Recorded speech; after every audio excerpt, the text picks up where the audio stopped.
हम लाके छुपाए प्यार मगर दुनिया को पता चल जाएगा। लेकिन छुप छुप के मिलने से लेकिन छुप छुप के मिलने से मिलने को मजा तो आएगा। लेकिन छुप छुप के मिलने से मिलने को मजा तो आएगा। हेलो दोस्तों, मैं हूं अशोक यादव। आप सब देख रहे हैं अपना YouTube channel Ashok Yadav classes. तो आज हम इस वीडियो में बात करने वाले हैं कि त्रिभुज के तीनों कोनों का योग 180 डिग्री कैसे होता है। ठीक ना। तो इसको हम सिद्ध करेंगे। क्या करेंगे? सिद्ध करेंगे। आप लोग पढ़े होंगे कि त्रिभुज के तीनों कोनों का योग 180 डिग्री होता है, लेकिन आज हम ये आपको सिद्ध करके बताएंगे कि तीनों कोनों का योग 180 डिग्री कैसे होता है। तो यहाँ पे सबसे पहले यहाँ लिखे हुए क्वेश्चन के सिद्ध करें कि त्रिभुज के तीनों कोनों का योग 180 डिग्री होता है। तो इसके लिए सबसे पहले हमको क्या करना पड़ेगा कि एक त्रिभुज बना लेते हैं। एक त्रिभुज बना लीजिए, जैसे कि यहाँ पे हम बना रहे हैं। इस तरह से त्रिभुज बना लीजिए आप, ठीक ना। और इसका एक नाम भी देते हैं ABC। ठीक। उसके बाद इसका एक कोण एक मान लीजिए, नंबरिंग सिस्टम कर दीजिए। यहाँ पे एक कोण नंबर 1, उसके बाद 2, उसके बाद 3 दे दिए। ठीक। इस तरह से लिख दिए। अब हमको करना क्या है? तो सबसे पहले इसमें लिखना हमको दिया हुआ क्या लिखना है कि दिया है। दिया क्या है उसको लिख लेते हैं, दिया है। ठीक। दिया क्या है देख लीजिए यहाँ पे। तो दिया क्या है? कोण ए दिया हुआ है, उसके बाद कोण बी, उसके बाद कोण सी। ठीक ना। या यहाँ लिख लीजिए, या तो लिख सकते हैं कोण 1, कोण 2 या कोण 3। इस तरह से लिख लिए। उसके बाद अब हमको क्या करना है कि सिद्ध करना। क्या करना है? सिद्ध करना है। सिद्ध करना क्या है? हमको यहाँ पे मतलब तीनों कोनों का योग सिद्ध करना। तो इसको हमको यहाँ लिख लेते हैं कि सिद्ध करना क्या है। यहाँ लिख लीजिए, सिद्ध करना है। तो यहाँ लिख लीजिए सिद्ध करना है। क्या करना है सिद्ध? तो कोण ए प्लस कोण बी प्लस कोण सी का योग 180 डिग्री। ठीक। यही हमको सिद्ध करना है। यानी तीनों कोनों का ये जो तीनों कोनों का योग है, इसको हमको क्या करना है? 180 डिग्री हमको लाना है। ठीक ना। यानी तीनों कोनों का योग 180 डिग्री होता है, आपने पढ़ा होगा। तो आज हम इस वीडियो में क्या बताने वाले, कैसे आता है उसको बताने वाले। तो यहाँ लिख दिए एक कोण ए प्लस कोण बी प्लस कोण सी बराबर 180 डिग्री। या क्या करना हमको? सिद्ध करना है। तो इसके लिए सबसे पहले हमको क्या करना पड़ेगा? तो यहाँ पे सबसे पहले हमको करना होगा कि एक रचना करना होता है। क्या करना है? रचना। तो यहाँ पे लिख लीजिए, यहाँ रचना। रचना लिख लीजिए।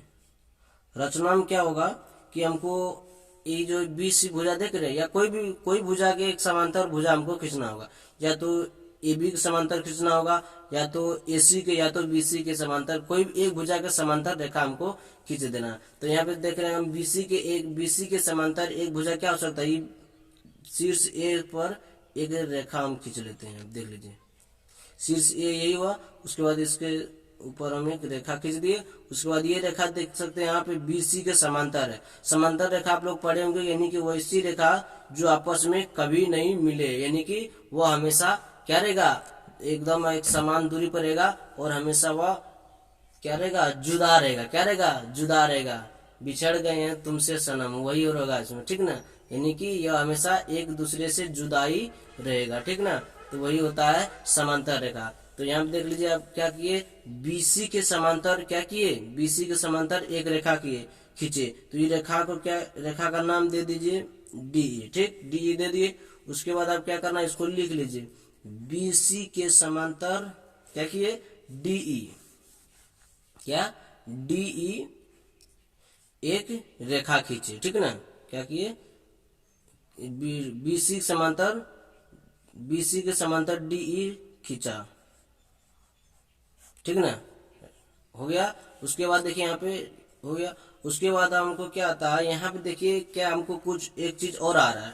क्या आ रहा है कि आप लोग यहाँ आप लोग पढ़े होंगे कि कोई भी अगर सरल रेखा होता है तो सरल रेखा पर कितना डिग्री कोण बनता है। यहाँ जैसे देख लीजिए, यहाँ पे सरल रेखा यहाँ खींच रहे हैं तो सरल रेखा पर आप लोग को देखे होंगे यहाँ पे कितना डिग्री कोण बनता है, 180 डिग्री का कोण बनता है। सरल रेखा पर कितना डिग्री कोण बनता है 180 डिग्री का, ठीक ना।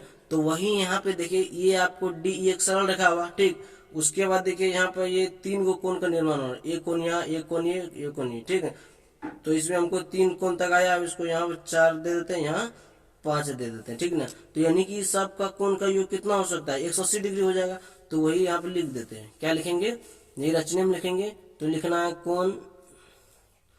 कोण देखिए कोण 1, कोण 4, कोण 5, सबको योग हमको कितना आएगा, 180 डिग्री आएगा। क्यों आएगा, क्योंकि ये एक सरल रेखा पर सब कोण बन रहा है, इसीलिए यहाँ पे लिख लीजिए कोण 1 प्लस कोण 4 प्लस कोण 5 क्या हो जाएगा 180 डिग्री, क्या आएगा 180 डिग्री आ जाएगा, ठीक ना। और यह किससे आएगा, रेखिक युग्म, क्या इसको क्या बोलेंगे, रेखिक युग्म, ऐसे युग्म, रेखिक युग्म से यहाँ पे, ठीक ना। और इसको हम समीकरण 1 मान लेते हैं, क्या मान लेते हैं, समीकरण 1 मान लेते हैं। अब यहाँ देखिए अब क्या करना है, अब देखिए अब यहाँ पे आप लोग पढ़े होंगे अंतः एकांतर कोण, क्या पढ़े हैं, अंतः एकांतर कोण पढ़े होंगे। तो उसका देखिए कैसे होता है कि आप लोग पढ़े होंगे इसे, ये समांतर रेखा है, उसके बाद कोई एक तिर्यक रेखा इस तरह से खींचता है, तो क्या करता है, तिर्यक रेखा खींचता है तो क्या होता है, अंतः एकांतर कोण का निर्माण होता है। इसमें ये कोण देखिए और ये कोण देखिए, क्या ये दोनों क्या हुआ, अंतः एकांतर कोण हुआ। इसी तरह यहाँ कोण 2 और कोण 4 देखिए, तो इस तरह अंतः एकांतर कोण का निर्माण हो रहा है। तो यहाँ पे लिख देंगे जी, और आपस में अंतः एकांतर कोण आपस में क्या होता है, वह दोनों बराबर होता है। तो यहाँ पर हम क्या लिखेंगे, कोण 2 बराबर कोण 4, ठीक ना। और कैसे, अंतः एकांतर कोण, इस तरह से हो गया। उसके बाद इसको क्या लिखेंगे, समीकरण 2 मान लीजिए इसको, ठीक ना। फिर देखिए यहाँ पे आप देखिए यहाँ पे एक और फिर यहाँ से लेते हैं, यहाँ ले लीजिए इस तरह से। उसके बाद इसको इस तरह से रेखा खींचेंगे, ठीक ना। एक समांतर रेखा, उसके बाद एक तिर्यक रेखा इस तरह काटा। तो यहाँ देखिए ये कोण और ये सोचिए ये कोण, उसके बाद ये कोण देखिए, तो ये दोनों ये क्या, ये दोनों एक दूसरे के क्या है, एक अंतर का अंतर है। तो यहाँ पे इसी तरह देखिए ये कोण 3 और कोण 5 क्या हो रहा है, अंतर का अंतर बन रहा है। तो यहाँ इस तरह से फिर लिख देंगे कोण 3 बराबर कोण 5 होगा। अंतर एकांतर कोण आपस में क्या होता है, बराबर होता है। तो यहाँ लिख देना अंतर एकांतर, एक यहाँ एकांतर लिख दो, एकांतर कोण आ रहा समझ में। इसको क्या करेंगे, समीकरण 3 मान लेंगे, ठीक ना। अब देखिए यहाँ पे क्या करना, अब यहाँ तक हो गया। अब आगे करना है क्या कि इसको क्या करना है, यहाँ पे समीकरण में मान पुट करना है, यानी कि इस मान को रखना है। तो यहाँ पे सबसे पहले क्या करना है, समीकरण 1 है ये, क्या ये समीकरण 1 ये है जो हमको रचना करने पर प्राप्त हुआ है, ठीक है। इसको यहाँ लिखते हैं समीकरण 1 में, क्या समीकरण 1 में, ठीक। समीकरण 1 में समीकरण 2 और समीकरण 3 का मान रखने पर, ठीक। क्या लिखे, समीकरण 1 में समीकरण 2 और समीकरण 3 का मान रखने पर, ठीक। तो यहाँ पे मान रखते हैं। तो सबसे पहले हमको समीकरण 1 यहाँ लिख लेना, क्या करना है, समीकरण 1 फिर से लिख लीजिए यहाँ पे, कोण 1 प्लस कोण 4 प्लस कोण 5 बराबर कितना 180 डिग्री आया था। रेखिक योग से बना था ना, तो उसमें क्या करना, तो सबसे पहले यहाँ देखना कि एक, यहाँ देखिए समीकरण 1 में देखिए कोण 1 प्लस कोण 4 प्लस कोण 5 बराबर 180 डिग्री। ठीक, तो यहाँ पे देखते हैं क्या कि कोण 1 के बराबर कोई कोण हमको इसमें नहीं लिखा गया, तो यहाँ क्या करना है, कोण 1 के बराबर कुछ नहीं होगा तो कोण 1 के रहेगा यहाँ पर। ठीक, प्लस में देखिए कोण 4 के बराबर में कोण हम 5 लिख सकते हैं, सॉरी कोण 4 के बराबर में कोण 2 लिख सकते हैं। यहाँ देखिए कोण 2 बराबर कोण 4 होता है, तो यहाँ हम लिख सकते हैं, जी लिख सकते हैं। ठीक, उसके बाद देखते हैं क्या, फिर प्लस होगा और कोण 3, यहाँ देखिए कोण यहाँ 5 और यहाँ देखते हैं कोण 3 बराबर कोण 5, तो यहाँ कोण 5 जगह हम 3 लिख सकते हैं, आराम से लिख सकते हैं। उसके बाद 100 बराबर 80। ठीक, यहाँ देख लीजिए बराबर 180 लिख दिए।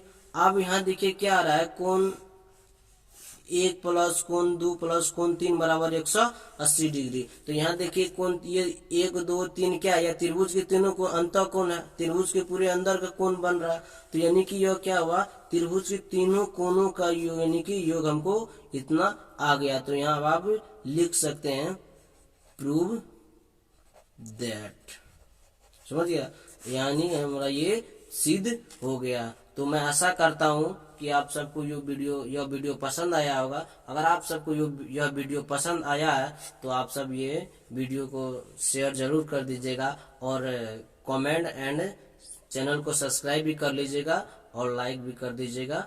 धन्यवाद।